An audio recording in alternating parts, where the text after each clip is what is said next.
In the beginning there was only beauty, untouched, unspoiled. A garden where time took slow steps and peace walked barefoot among the trees. The Garden of Eden, a paradise not painted, but planted by the hands of the divine. There he made man, Adam, from the dust beneath his feet, then woman, Eve, from a rib near his heart, two souls, one breath, living poems of the Creator. They lived in a world where the sun was a friendly face in the sky, where the moon sang lullabies, and the stars were diamonds scattered on velvet. Naked and unashamed, they danced under the stars and bathed in the golden light that filtered through leaves. They could eat from every tree, walk with God in the cool of the day, laugh with the birds, name the lions, rule the world. But one tree, just one, was forbidden, the tree of the knowledge of good and evil. Its fruit held the secrets of life and death.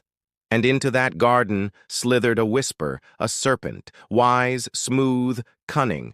He spoke not with teeth, but with questions. Did God really say, he purred, planting seeds of doubt, that we should not eat from any tree in the garden? Thus began the unraveling, a slow unraveling, a most subtle temptation. The woman, she who was called Eve, first caught the serpent's gaze. She saw in him not a monster, but a mirror, a reflection of the questions that stirred within her own soul. For since the day she had woken up beneath the apple tree, she had felt a stirring, a questioning. Why were they kept from the tree of knowledge? What was it to be forbidden? To know, to choose, to be like God. This was the serpent's whisper, the echo of her own unspoken desires. And so she reached out, took the fruit, ate, and offered to the man who was called Adam. For what is knowledge, if not shared? What is power, if not tasted together? In that moment, their eyes opened, not to the beauty of the garden, but to the naked truth of their own vulnerability. Fear, shame, guilt, these were the new visitors in their once tranquil world.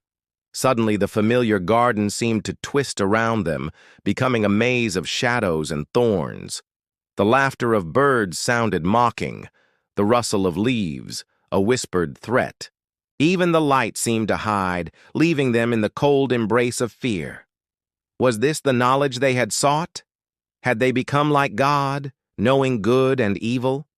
And then, in the distance, the sound of approaching footsteps, the heavy tread of God walking in the garden, in the cool of the day. Now they were small, very small, hiding among the tall trees. The fig leaves did little to conceal their nakedness, nor did they lessen the tremor in their hearts. When God asked, "Adam, where are you?" his voice was not a roar, but a gentle call. Yet they cried out, "We are here!"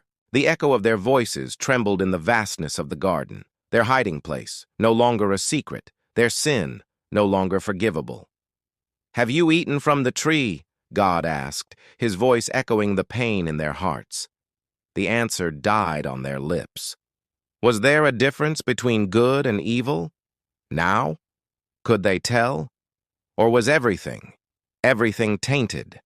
Thus began their journey, a journey away from the warmth of the garden, away from the embrace of innocence, into a world of consequence, a world where pain and suffering, joy and love, sorrow and hope, all existed side by side.